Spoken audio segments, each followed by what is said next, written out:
Guys, welcome back to my channel. My name is Fiona. Today I thought I'd bring to you a video kind of like how I became a producer and like my journey in the industry so far. I was looking at my kind of like videos so far and I was like, it might be weird that someone comes to my channel and think, who's this girl talking about producing? Like, what is she doing? What has she done? So yeah, I thought I'll do that today, kind of like introduce you to who I am, what my journey as a producer has been, and where I currently am at. So yeah, let's get into it. So my journey started off as me wanting to be an actor. Most people start off as wanting to be actors or actresses. So yeah, I was training to be an actress. I did youth art, amateur dramatics, I think that's the official term for it. I did amateur dramatics, where I literally was doing theatre shows as part of kind of like an after school club. And so I started off, I want to say it was called Helen O'Grady. I'm not sure if anyone knows Helen O'Grady, let me know. So I started off there, that's where it all started for me, and I think we did Henry VIII. And I was like lucky because the first day that I went to the older class. For some strange reason I just happened to be in the same class as my brother, who is like 4 years older than me. And we were doing drama. It was so much fun. I remember I can picture it right now. And I had this little part where we were doing a fighting scene, a war scene, and everyone had been slain but me, and I just somehow decided that, oh, okay, I'm just gonna drop dead. So, and I remember it picked perfectly in my head and everyone was just laughing because I was just like, and I fell. And I think that's where it started for me. So then I did drama for GCSEs and A-levels, and I got really good grades in that. And then I went on to Oval House, which is kind of, I think it's changing now, but yeah, at the time it was for young people who wanted to be actors or people who just wanted to be in the industry and in the arts. So I started off there. I was doing drama. I literally did every single class that they had every single day of the week. So I did drama twice a week, I did dance, and then I became like a young associate. I think my time there really just made me want to be in the arts, want to be in the theatre industry, and I can't thank Toby Clark enough, because I think he was the person who got me on this journey. So while I was at Oval House, I was auditioning for drama school. I auditioned 2 years in a row. 2 years in a row I auditioned for drama school and I didn't get in. I'd get to like second round, third round. I got to third round for Central. I got to the third round for East 15. Got to the third round for Drama Centre, but I just never got in. And so after the second time, so both times I got that far and then I just never got in. So after that I was just like, you know what, I'm not gonna go drama school anymore. I'm just gonna keep acting like here, there and everywhere, and see what happens. So I remember a good friend of mine, she invited me to come and do a BBC show that she was doing, which was My Murder, which had John Boyega, kind of like loads of people in it, and I was just literally just a friend, and I was just doing loads of different things, blah blah blah. And then after, I met the producer, and he like gave me a little bit of a slip paper to basically fill out, which was to get my pay. And I was like, oh, what do you do? And he's like, oh, I'm the producer. I kind of like manage the budget. I make sure everyone is on time. I make sure everyone makes it to set on time. I kind of like set up the auditions and all that. I was like, oh my god, that's so cool. I want to do that. But I just didn't know how to do that. Okay, so while I was at uni, I was doing some acting gigs. And I did my first full show in a fringe theatre, and I remember getting like loads of 5-star reviews, my name mentioned in all the reviews, how great I was, blah blah blah. Insert clips of the production. Don't laugh at me, it was horrendous. I looked horrendous, but I remember loving it so much, and the rehearsal process was so kind of like it was like training for me. For someone who hadn't been to drama school, being in a rehearsal room 5 days a week for 3 weeks. I think it was a 3-week rehearsal period. So I did all of that. I did that show, and it was so hard. It was challenging, like physically it was challenging, mentally and emotionally it was challenging. And then after that, I kind of like realized that I needed to focus on university. So that was in my second year. I think I did that in second year of university. I did that in my second year. In my final year of university, I stopped doing acting. I stopped doing all my gigs on the side, and I focused on getting my grades. So I did all of that. I really gave it my all. I was working so hard. I'll insert clips of all the productions that I've done that I did over my university period. So I did 2 for Young Vic. I did what was it? Emoticon. I did Emoticon for Broccoli Jack. All of that kind of stuff. I did all of that. So final year of university, I just literally stopped doing all of my acting gigs and I focused on getting my university degree. So once I graduated, because I'd been out of the industry for so long, I didn't know how to plug myself back in. I didn't know what was happening, where things were going. I started working for the NHS, was doing admin, and I did that for about 2 years after university. So I did that for 2 years where I was just working admin job. Was it 2 years? About 2 years where I was just working an admin job and just trying to get paid, trying to get back in the industry. And I remember a lady coming up to me. I was literally just a receptionist, that's all I was. And a woman who she literally worked there for 3 weeks and then she left, or then I left. So she'd come in, she was a contractor.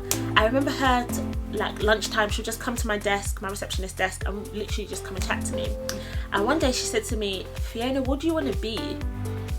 And I was like, I wanted to be an actress, but I don't know what I want to do. And she was like, "Okay, what are you good at?" And I was like, "Okay,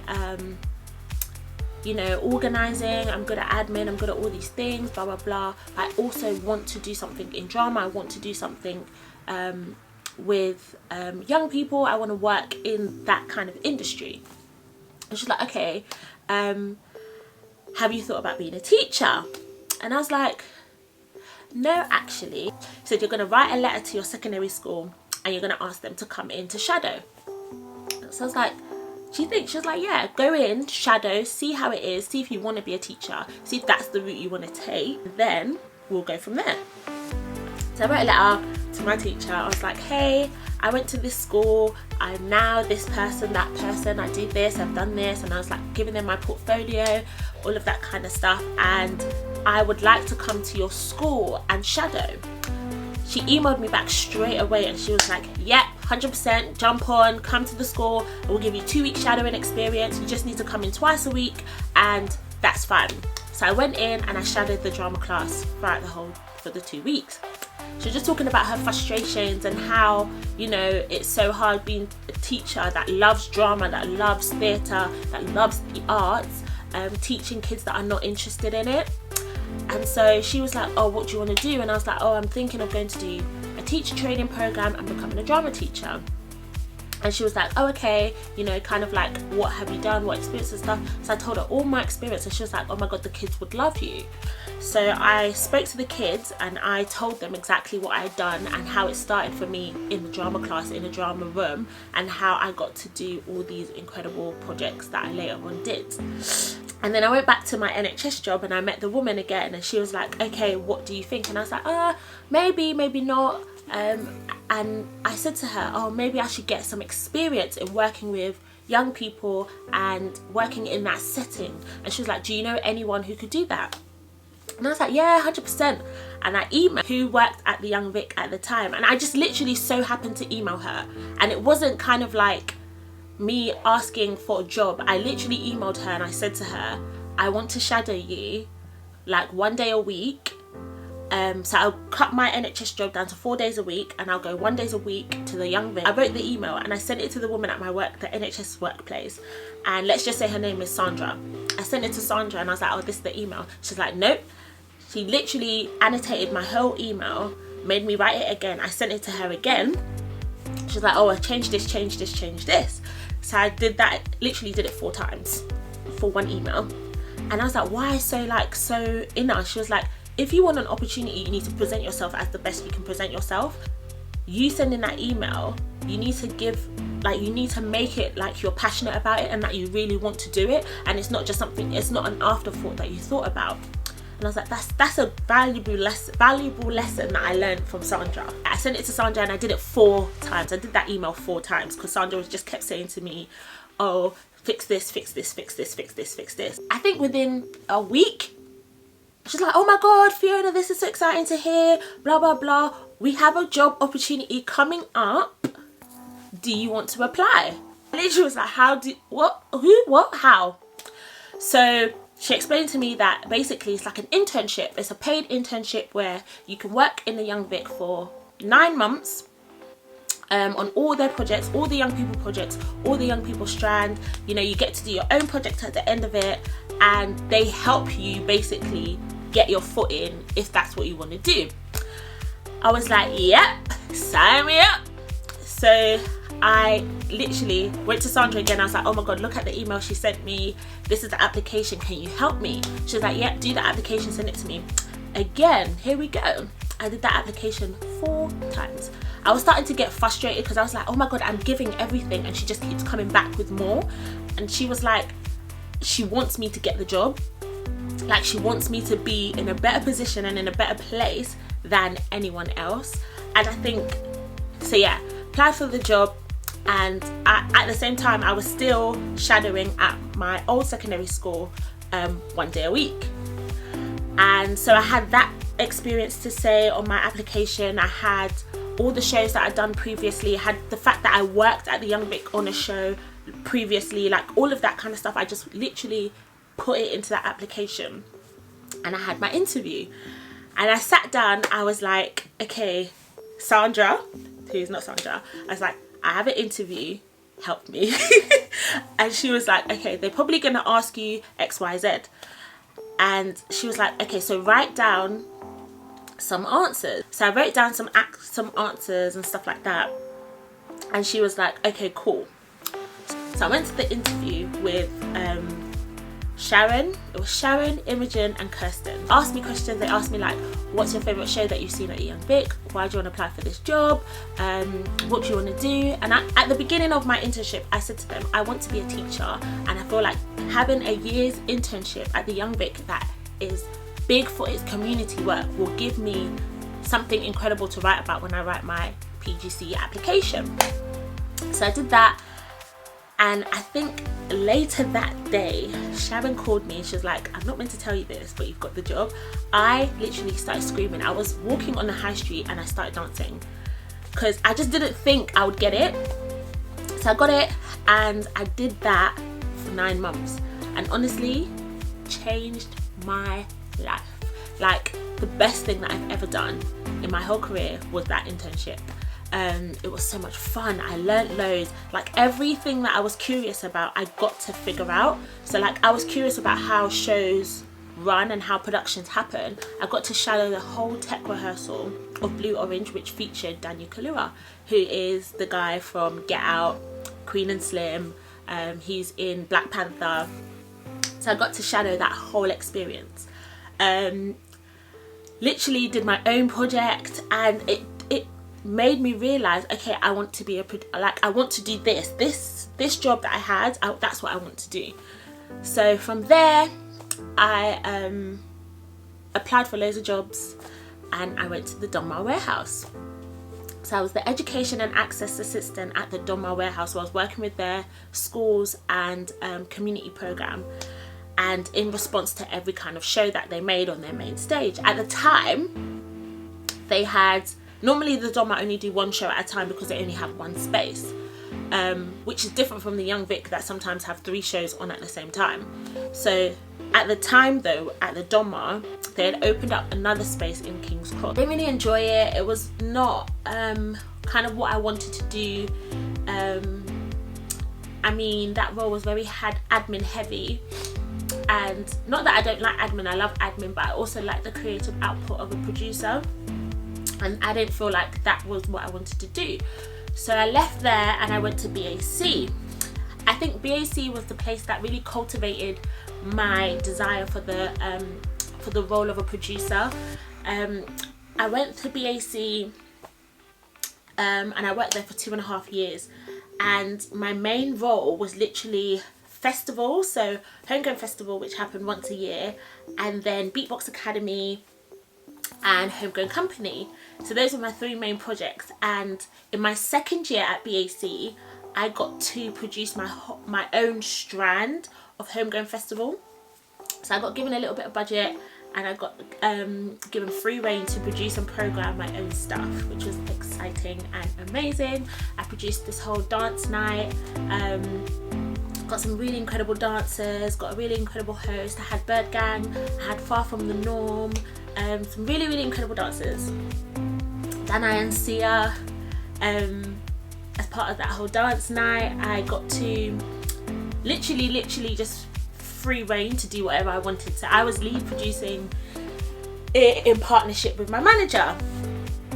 And then the 2nd year that I was there, so the 2nd full year that I was there, I got to produce and program Occupy, so Homegrown Festival Occupy, which was in partnership with Up Next.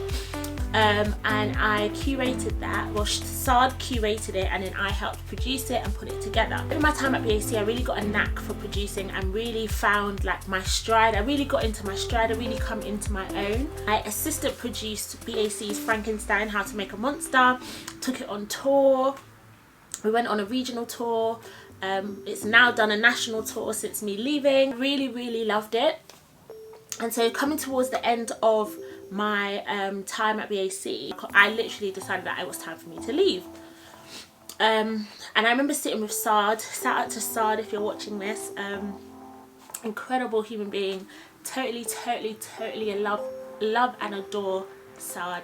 He's incredible. Such a lovely human being.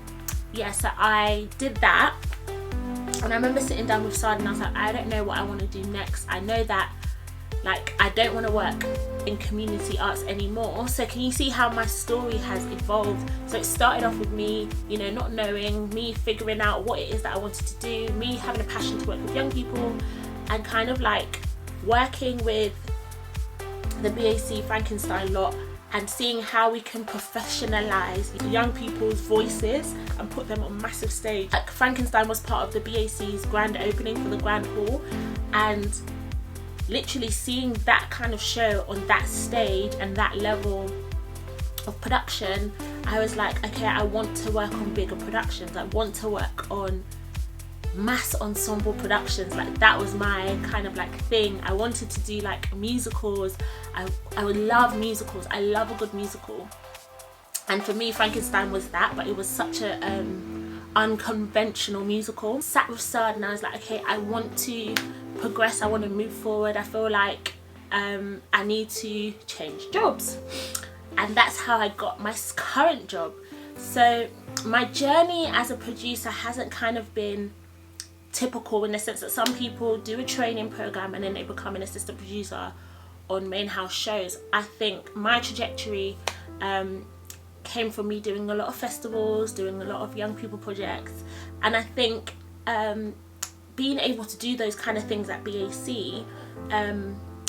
it led me to really want to work on bigger productions, to kind of like tell stories that not many people tell. So like Beatbox and Frankenstein was done from people that you wouldn't actually imagine, or kind of like a style of art that you wouldn't imagine on the main stage. It was beatboxing, and that took center stage. Like that was evolved. It evolved from just like clap to soundscapes and genres, and telling different types of genres without having a band, but having people use their mouths. Literally recreate jazz, recreate classical music, opera. Like it was unique in its form, and I loved that. So in my current job now, I'm working on main house productions with my team. It's incredible to be able to work with different creatives, to work with a large creative team, have a massive budget. Like it's not massive, but it's bigger than what I'm used to,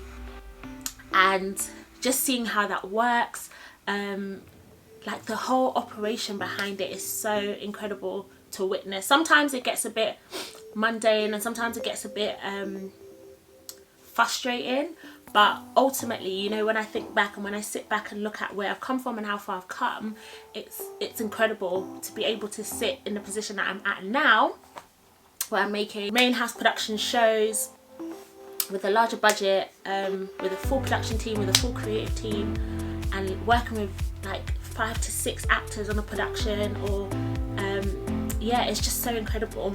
So I think that's where I'm at right now. What's to come in the future? Yeah, definitely produce my own projects, work on my own projects, tell my own stories, and I guess also I want to branch into kind of like concert producing and live event producing and film producing shorts and stuff like that.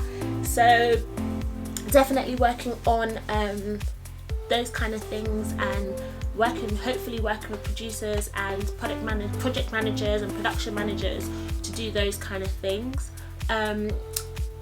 Yes, I guess that's kind of like a rundown of my career and where I'm at right now.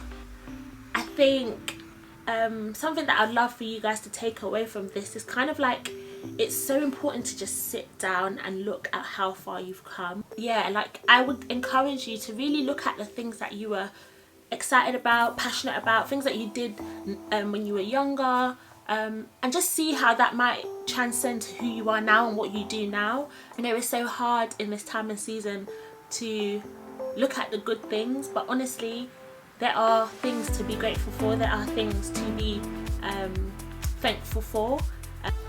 I think that's the end. Please don't forget to like, comment and subscribe, and I'll see you in my next one.